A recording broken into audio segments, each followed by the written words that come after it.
నా పేరు యుగేందర్. నేను 1960s లోపల మా నాన్నగారు చాలాసార్లు గురుగారు రమ్మంటే నాకు నమ్మకం లేదు, నేను రాను అనేది. అయితే నేను పోతాను, నన్ను కార్ డ్రైవింగ్ తీసుకుపోయి నన్ను అక్కడ దించోనేది. నేను పోయి గురుగారు పోయి అక్కడ దించేది, లోపల పోకపోయేది, మళ్ళీ వాళ్ళతో ఇంటికి వచ్చేది. అటువంటిది చాలా సడన్గా మా మ్యారేజ్ అయిన తర్వాత ఒకసారి జుట్టు బట్టి గుంజుకున్నాడు. ఇక్కడ పక్కగా అయ్యప్ప స్వామి టెంపుల్ ఉన్నది, టెంపుల్ లోపల కింద గురుగారు ఉండే, మా బావగారి అక్క కళ్యాణి గారు ఉన్నది. వాళ్ళు మమ్మల్ని మా ఇంటికి వచ్చేది ఒకసారి, ఏదో మా ఫ్యామిలీ ప్రాబ్లం చేయబట్టి మమ్మల్ని తీసుకొని వెళ్ళింది అక్కడికి.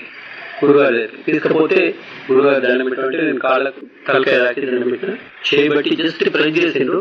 హస్తమస్తక సంయోగం అంటే ఏంటో అప్పుడు నాకు అర్థమైంది. షాక్ కొట్టే టైం కాళ్ళ మీద బట్టి ఏడ్చింది. దాని తర్వాత నా లోపల ఏం చేంజ్ వచ్చిందో నాకంటే నా వైఫ్, మా ఫ్యామిలీ మెంబర్, మా బ్రదర్స్ సిస్టర్స్ వాళ్ళందరూ కరెక్ట్గా చెప్తారు. ఎందుకంటే చాలా నా లోపల అహంకారం మొత్తం తొక్కి పారేసింది గురుగారు. అది తర్వాత నాకు 2005 లోపల నాకు బాగా కాలేజీ నుంచి, నేను కిడ్స్ కాలేజీలో పనిచేసేది, అక్కడి నుంచి వచ్చేటప్పుడు బాగా విపరీతమైన పెయిన్ ఉండేది. నాకు వాటర్ కూడా రాలేకపోయినా. అయితే రాగానే తను ఏం చేసిందంటే, మనం ఒకసారి కాజీపేట డాక్టర్ విశ్వనాథరావు గారు మా బంధువు అవుతారు, అక్కడ తీసుకెళ్ళింది మమ్మల్ని. పోయిన తర్వాత డాక్టర్ పవన్ వాళ్ళ అబ్బాయి, తను రేడియాలజిస్ట్, తను మొత్తం స్కాన్ చేసి ఏదో రిపోర్ట్ తయారు చేసాడు. అది పట్టుకొని మాకు చెప్పకుండా డైరెక్ట్ మా ఫాదర్ దగ్గర పట్టుకోండి చూపేయడానికి. పోతే తను జరిగింది మాకు చూపేయకుండా అక్కడ పోతుంది, తను పోయింది బడి. పోతే చెప్పింది ఇట్లా లోపల డౌట్ ఉన్నది, హైదరాబాద్ ఇస్తే మళ్ళీ ఒకసారి స్కాన్ చేస్తే బాగుంటుంది చెప్తే. ఈ విషయం అంతా మా తమ్ముడు ఉన్నాడు, డాక్టర్ గోపాలకృష్ణరావు అని, యూనివర్సిటీలో ప్రొఫెసర్. అతను అక్కడికి రమ్మన్నాడు మా అందరినీ. మా బావ ఉండే అతను కూడా డాక్టరే, ఫార్మసీ డాక్టర్, ఇప్పుడు యూఎస్లో ఉన్నాడు. తను వాళ్ళిద్దరు కలిసి డిస్కస్ చేసుకుని నన్ను రమ్మంటే మేము ఇద్దరం పోయినాం. పోతే మనం హైదరాబాద్ పోదాం, యశోదా పోయి ఒకసారి స్కాన్ చేయించుకున్నామని తనతో చెప్తే, తను అన్నది ఎక్కడికి తీసుకున్నాను, గురువుగారు చెప్తే అమెరికా తీసుకుపోతే ఇప్పుడు నేను చెప్పింది. గురువుగారు మరి మాకు దొరకరు అన్నారు. ఎందుకు దొరకరు, మాకు దొరకరు, మీరు ఫోన్ చేయండి. మ్యారేజ్ పోయిందమ్మా అంటే కాదు, మీరు ఫోన్ చేయండి. ఫోన్ చేసి చేయగానే సత్య ఆంటీ మాట్లాడింది, ఇట్లా రాణి మాట్లాడుతూ యుగేందర్ హెల్త్ బాగాలేదట. గురువుగారు చేయి తుడుచుకొని ఫోన్ తీసుకొని అన్నని చూడాలి, ఫోన్ తీసుకొని మాట్లాడి తనే మాట్లాడితే తీసుకపోండి ఏముండదు అని చెప్పింది గురుగారు. చక్కగా అన్న కానీ ఇమీడియట్గా మా ప్రభాకర్ రావు గారు మా మేనమ్మ అన్నట్టు సిఎండి, అక్కడికి ఇమీడియట్గా ఫోన్ చేస్తే యశోదా తీసుకోదాం రా అని ఫోన్ చేసి చెప్తే మేనేజర్ వచ్చి నన్ను డైరెక్ట్ తీసుకొని ఒకరు అంతా స్కాన్ చేసి ఎందుకు వచ్చింది మీకు ఏం లేదు కదా అని ఆ రిపోర్ట్స్ అన్ని పట్టుకొని ఇక్కడికి వచ్చింది. వచ్చిన తర్వాత నేను చెప్పిన ఏం లేదని మళ్ళీ ఎందుకు రిపోర్ట్ తీసుకొచ్చింది మా సాటిస్ఫాక్షన్ అయిపోయి అదంతా ఒక పెద్ద ఎత్తు. నెక్స్ట్ ఇంకోటి ఏంటంటే, గురువు గారు డాక్టర్ విశ్వనాథ్ గారి ఇంటికి వచ్చింది.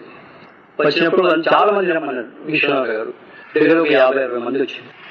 వచ్చిన తర్వాత తనకు ఏముండే, నాకు ఎక్కడ పెయిన్ ఉందో అక్కడ గురుగారు టచ్ చేయాలండి. ఇక్కడ గురుగారు ఇక్కడ ముట్టుకోవాలని అడిగేటట్టు ఉండదు కదా, ఏం చేయాలి, చాలా విపరీతంగా తపన లోపల. గురుగారు ఎక్కడో ఉంటారు, లోపలనే ఉంటారు. ఆయన చెప్తే ఆయనకు అర్థమవుతుంది అన్నట్టు. గురుగారు అంత తిన్నారు, అంత అయిపోయిన తర్వాత అక్కడ అంత అలా అందరికి బట్టలు ఇచ్చింది కృష్ణారావు గారు. నేను ఎక్కడో దూరంగా ఉన్నా, అందరిని జరుపుకుని ఆయనకు వచ్చి 3 times ప్యాడ్ చేసింది. ఇక్కడ ఐఎమ్ గివింగ్ ఆర్డర్స్ అని పైకి చూసింది. అక్కడికి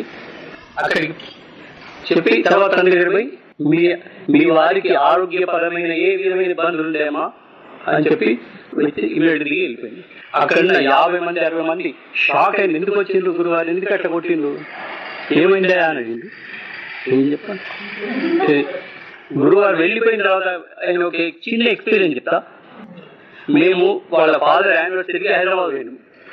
నెక్స్ట్ డే ఎలక్షన్స్, మేము ఉప్పల్ దగ్గర వచ్చి నా కొడుకు వచ్చి అదే వరంగల్ తీసుకుని ఎలక్షన్ ఓట్ వేయాలి కదా అన్నాడు. నేనేం మాట్లాడాలి, వాడు అక్కడ దించిపోయాడు. ఇట్లా ఉసిరిక వేస్తే రాలని అందరు నెత్తి పట్టే కింద పడది, అంత చేయాలన్నట్టు. ఒక్క బస్ అవతలేదు, క్యాబ్ వచ్చింది, 10,000 ఇస్తాను బాబు వరంగల్ రావా, ఇంకా వేరే ఇస్తామంటే రాను సార్ అన్నాడు. ఏం చేయాలి, అప్పటిదాకా గురువారు పక్కన ఉన్నారు అన్నట్టు, చూసి ఏం చేస్తాడు. అయితే నేను ఒకసారి కళ్ళు మూసుకొని గురువారి మంత్రం ఉండేది, ఓం నమ శ్రీ శివానందాయ నందాయ నందాత్మజాయ పరమార్థదాయకాయ ఓం నమ శివాయ. ఒక 2-3 times చదువుకున్నా. ఒక 5 minutes తర్వాత ఒక అతను నా ఇంటి నుంచి చేయబడి లాగిండు. ఆ టెన్షన్ లో విపరీతం కోపం వచ్చింది. వచ్చి బొమ్మ లేదు ఏంటి అన్నట్టు, సార్ మీరు వరంగల్ పోతారా అన్నాడు. పెద్ద బెలూన్ల గాలి ఊది సూది పెట్టి పొడితే ఎట్లయితుంది, అట్లయితే నా పరిస్థితి. నిజంగా ఎంత షాక్ అయినా అంటే, అవును సార్ అన్న, మీరు శ్రమ అనుకోకుండా అటు ఓన్లీ ఒక బస్సు ఉంటుంది, మీరు ఎక్కడి నన్ను ఎక్కడ మీరు పోండి సార్ అని చెప్పి, మీ పేరు ఎందుకు వెంకటేశ్వరులు అన్నాడు. సరే అని చెప్పి అటు పోయాను. ముందని చెప్పి సార్ మీరు ముందని చెప్తే నేను వెంకటేశ్వర రాండి అన్నాడు. వెంకటేశ్వరరావు సార్ మీకోసం సీట్ పెట్టిన బస్సు మొత్తం నిలబడుతున్నారు, ఒక సీట్ ఏంది ఎవరు చేస్తారు మనకు అంటే ఏంది అక్కడ ఆ వెంకటేశ్వర చేపట్టుకుని లాగడానికి. నాకైతే ఎంత ఇట్లా అనిపించిందంటే, మనం అనుక్షణం ఇంట వెంట కంట జంట మనం వెంబడి ఉంటాడు అనేది అక్షర సత్యం. ఉంటే మనం వెంబడి ఉంటాడు, మనం నడిపిస్తాడు, మనం ఆయన నమ్ముకోవాలి. కానీ మన మనసు చంచలమైంది, ఎప్పటికీ అటు ఇటు పోతుంటుంది, అది అటు పోవాలి ఇటు పోవాలి, ఏదో పిచ్చి పిచ్చి ఆలోచన చేస్తుంటది. దాన్ని కంట్రోల్ తీసుకొచ్చి అక్కడ పెట్టి ఆయన పాదాల దగ్గర పెట్టి, అయ్యా దాన్ని తొక్కి పెట్టు, నువ్వే దాన్ని లేవని పైకి నువ్వు కాపాడమన్నాను అని చెప్తే ఆయన కాపాడుతున్నాను.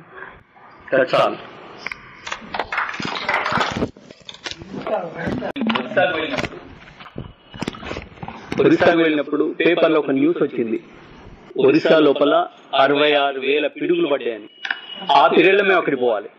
మేము ఒరిస్సా ట్రిప్ ఆ పీరియడ్ లో మేము గురువారి మీద బారేసి ఆయనే మాకు రిజర్వేషన్ ఇప్పించింది, ఆయన అక్కడ ఎకానమేషన్ ఇప్పించింది, ఆయన మాకు వెహికల్ కన్వేయన్స్ ఇప్పించింది ఆయన. అక్కడ అటువంటి ఫోన్ ఇస్తారా వద్దంటారా చూద్దామని చెప్పి మేమందరం చాలా మంది పోతరా పోరా అని మేము పోయి రైల్వే స్టేషన్ మీద ట్రైన్ ఎక్కిన పోయినాం. మేము ట్రైన్ దిగినాం, ప్రశాంతంగా ఉన్నది వాతావరణం. మేము అక్కడ వెహికల్ మాట్లాడుకున్న వెహికల్ అక్కడికి వచ్చింది, ప్రశాంతంగా ఉంది. మేము దాంట్లో ఎక్కిన తర్వాత విపరీతమైన వర్షం పోలేదు. మేము మళ్ళీ మా అకామిడేషన్ పోగానే వర్షం తక్కువడు, మళ్ళీ మేము లోపలికి మళ్ళీ బయటకు రాగానే వర్షం తక్కువడు. వెహికల్ ఎక్కనే పడు, రోడ్డు మీద పోతే విపరీతమైన జలం, నీళ్లు, వాటర్. మేము కరెక్ట్ గా అక్కడి నుంచి అక్కడ శక్తిపీఠం ఉన్నది ఒకటి, అక్కడికి వెళ్ళే వరకు వర్షం తక్కువైంది, గిరిజాదేవి. అక్కడి నుంచి మళ్ళీ వచ్చే వరకు వర్షం లేదు, మళ్ళీ బండి ఎక్కినాక వర్షం. మమ్మల్ని ఎక్కడ కూడా ఇబ్బంది లేకుండా గురువు గారు ఇట్లా పూలలో పెట్టి తీసుకొచ్చి మమ్మల్ని మొత్తం ఏ ప్లేసెస్ చూద్దామో ఆ ప్లేసెస్ అన్ని చూసి ఆయన నమ్ముకుంటే మనం వెంబడి మన ఉంటాడు అని చెప్పడానికి చెప్పినంతే. మీ పేరు చెప్పండి. గురుగారి పేరే చెప్పండి. శివానంద గారికి నా నమస్కారం. నా పేరు శివరాణి. నాకు గురువు గారితో కలిగిన అనుబంధం ఏంటంటే, ఒకరోజు నాకు పెద్ద డెంటల్ సర్జరీ జరిగింది. ఆ డెంటల్ సర్జరీ జరిగినప్పుడు ఆ డాక్టర్ అపోలో హాస్పిటల్లో అడ్మిట్ అవ్వమని చెప్పాడు. చెప్తే ఆ డాక్టర్కి నేను ఏం చెప్పానంటే, నేను హాస్పిటల్లో అడ్మిట్ కాను, డెంటల్ చైర్లోనే నాకు సర్జరీ చేయాలి అని అంటే, ఇంత పెద్ద సర్జరీ మీరు షుగర్ పేషెంట్ చేయను అన్నారు ఆయన. షుగర్ డాక్టర్ దగ్గరికి వెళ్ళి అతనికి చెప్పించాను. షుగర్ డాక్టర్ నేను ఇక్కడ కూర్చుంటాను, మీరు సర్జరీ చేయండి, ఏం పర్వాలేదు అన్నారు. అంటే అప్పుడు ఆ డాక్టర్ ఏం చేశారంటే, మా సిస్టర్ కూడా డెంటల్ డాక్టర్, తనకు కూడా చెప్పాను, నేను మాత్రం హాస్పిటల్కి ఎట్టి పరిస్థితుల్లో వెళ్తాను, నా వెంబడి నా గురువు ఉంటారు కాబట్టి నేను పోను. అయితే ఆ డాక్టర్ తోటి నేను ఒక మాట చెప్పాను, ఏంటంటే మీరు సర్జరీ చేస్తే భయపడాలి, నా గురువు ఉంటారు, నా నోట్లో ఉంటారు ఆయనే, మీ చేతిలో ఉంటారు ఆయనే, కాబట్టి మీరు భయపడద్దు, నేను మీకు ఆపరేట్ చేస్తాను. 3.5 hours సర్జరీ చేశారు. 14 కుట్లు పడే, 14 కుట్లు పడ్డాయి, సర్జరీ చేశారు. అయితే నేను ఒకటి చెప్పాను, ఎప్పుడైతే నాకు పెయిన్ఫుల్గా ఉంటుందో నేను అప్పుడు ఆపేయాలి. అయితే నేను చెప్పాను, నువ్వు నాతో మాట్లాడద్దు, నా ఓన్లీ సైగే చేస్తే నేను ఒక క్షణం ఆపేస్తాను, ఎట్టి పరిస్థితుల్లో నోరు మాత్రం ముయ్యకూడదు అన్నాడు. సరే నేను ముయ్యనని చెప్పాను. 3.5 hours సర్జరీ చేసిన తర్వాత మొత్తం తుట్లు వేసి బయటికి వచ్చిన తర్వాత నేను మా వారు మేమిద్దరమే వెళ్ళాం. డెంటల్ చైర్ క్లినిక్ లోపల 3.5 hours సర్జరీ చేసి బయటకు వచ్చి, సార్ మేడం ఏంటి సార్, నేను ఎవరిని చూడలేదు ఇలాంటి మేడం అని చెప్పి దండం పెట్టారు. అది నా గురువులోని నా నమ్మకం, నా గురువు యొక్క ఆశీర్వాదం. ఇది నా 2 years బ్యాక్ ఏప్రిల్ మార్చి 8 మా మ్యారేజ్ డే ముందు రోజే. మార్చి 8 మా మ్యారేజ్ డే. నెక్స్ట్ డే మార్చి 9 నేను సర్జరీ ఒక్క కాంప్లికేషన్ కూడా రాలేదు. అసలు సర్జరీ అయినట్టు కూడా ఇప్పుడు ఎవరికైనా తెలిసిందా? మొత్తం కుట్లని లోపలనే ఉన్నాయి. ఆ డాక్టర్ ఉన్నారు, ఆయన అంటారు అసలు మేడం మీకు ఎంత ధైర్యం మేడం అసలు అంటే, నా ధైర్యం అంతా నా గురువే, నేను కాదు. సర్జరీ చేసింది మీరు అనుకుంటున్నారు, మీరు కానీ మీరు కాదు అని చెప్పాను. చెప్తే అసలు ఆయన ఎప్పుడు వెళ్ళినా కూడా ఫస్ట్ పోగానే ఫస్ట్ నాకు చూసేస్తాడు. అసలు నేను ఎంత బాగా చూస్తాడంటే చాలా బాగా చూస్తాడు. చాలా పెద్ద సర్జరీ ఉంటాయి వరంగల్లో. ఇక్కడే వరంగల్లో ఇక్కడే ఒక చిన్న పన్ను ఇన్ఫెక్షన్ వచ్చిందంట. అయితే ఆ పన్ను వల్ల ఏమైంది, బై బర్త్కి ఒక పన్ను ఉందంట. అది తెలియదు. 60 years వచ్చినప్పుడు నాకు తెలియలేదు. అది ఆ ఇన్ఫెక్షన్ ఆ పన్నులోకి పోయింది. పోయి ఏమైందంటే ఆ నరం కట్ చేయాల్సి వచ్చింది. ఈ లోపల ఉన్న చిగురు కట్ చేయాల్సి వచ్చింది. అది చాలా పెద్దది కదా. షుగర్ పేషెంట్ నుండి డాక్టర్ చాలా భయపడ్డాడు. అయితే నేను చెప్పాను ఏం కాదు అంతా చూసుకుంటారు, ఇక్కడే చేయండి అని చెప్పి కూర్చొని. గురువు గారు ఏం కష్టపడుతుంది? గురువు గారు అసలు కష్టపడరు. గురువు గారి కష్టం ఎందుకుంటుంది? గురువు గారే కదా, ఆయన కష్టం ఉండదు కదా. ఎందుకంటే కష్టమైన టైం లోపల ఆయన రావడమే మన అదృష్టం. ఎందుకంటే మనకి ఏ కష్టం కలగకుండా చూడాలి ఆయన బాధ్యత కదా. Your faith is amazing, and the way you spoke to the doctor, expressing your trust in Guruji is something amazing. చాలా చాలా చాలా బాగా అనిపించింది నాకు. తర్వాత నాకు అనిపించింది నేనేనా ఇంత పెద్ద సర్జరీ చేయించుకున్నది. అసలు ఇలా కూర్చొని 3.5 hours అందులో కూర్చొని మా వారు భయపడ్డారు. ఆ నోరు తెచ్చి ఆ బ్లడ్ అదంతా స్టిచెస్ చూపిస్తారు ఇప్పుడు మీకు చూడండి. అయితే ఫొటోస్ ఎవరికి ఇవ్వరంట, నాకు కావాలని తెచ్చుకున్నాను. పిల్లలకి ఎవరికి చూపిద్దామని చెప్పి తెచ్చుకున్నాను. అయితే ఇవి మాత్రం బయటకు మాత్రం పెట్టద్దు, ఎవరికి ఇవ్వద్దని చెప్పాడు ఆయన. చెప్పి మాకు ఇచ్చాడు. తనైతే అసలు ఎప్పుడు వెళ్ళినా మేడం మీకు నమస్కారం అంటాడు. అలానే చెప్తాడు మీకు నమస్కారం మేడం. బయటకు వచ్చి తను అసలు ఎంత ఇది చేశారు.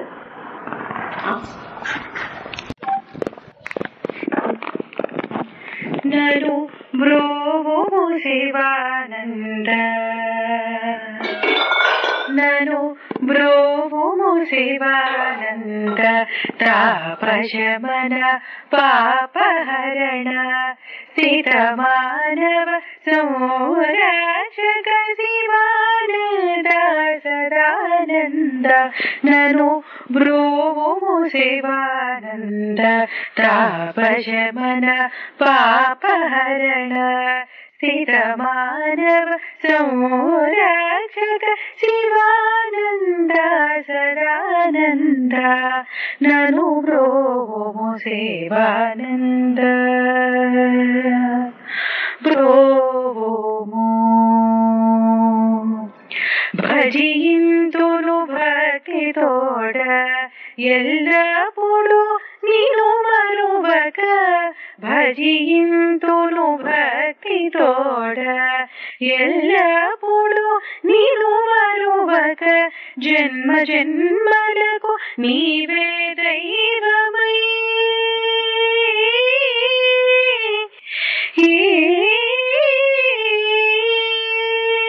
జన్మ జన్మలకు నీవే దైవమై, సత్పదముల నడిపింపుము, నను బ్రోవో శివానంద, తాపశమన పాపహరణ, స్థితమానవ సంరక్షక శివానంద సదానంద, నను బ్రోవో శివానంద. బ్రోవోము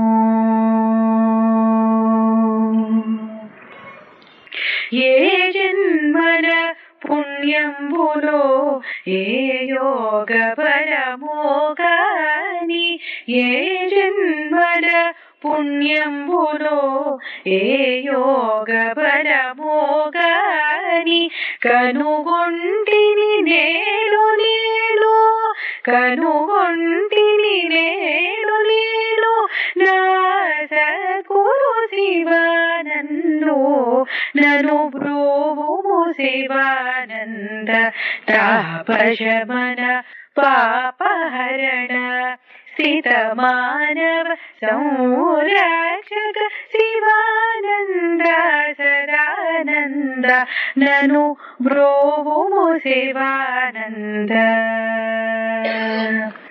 శివానంద శివానంద శివానంద నను బ్రోవుము శివానంద నను బ్రోవుము శివానంద తాపశమన పాపహరణ స్థిత మానవ సంరక్షక శివానంద సదానంద నను బ్రోవుము శివానంద తాపశమన పాపహరణ స్థిత మానవ సంరక్షక శివానంద సదానంద నను బ్రోవుము శివానంద బ్రోవుము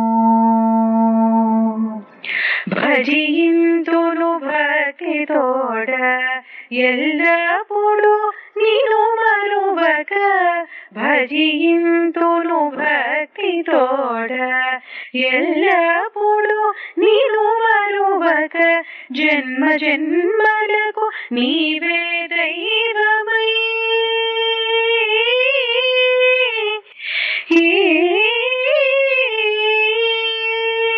జన్మ జన్మలకు నీవే దైవమై సత్పదముల నడిపిపుము నను బ్రోవుము శివానంద తాపశమన పాపహరణ స్థిత మానవ సంరక్షక శివానంద సదానంద నను బ్రోవుము శివానంద బ్రోవుము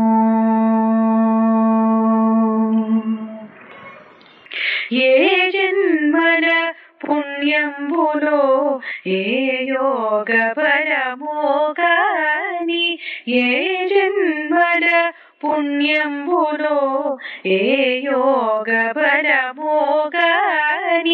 కనుగొంటిని నేడు లేలో కనుగొంటిని నేడు లేలో నా సద్గురు శివానందో నను బ్రోవుము శివానంద తాపశమన పాపహరణ స్థిత మానవ సంరక్షక శివానంద సదానంద నను బ్రోవుము శివానంద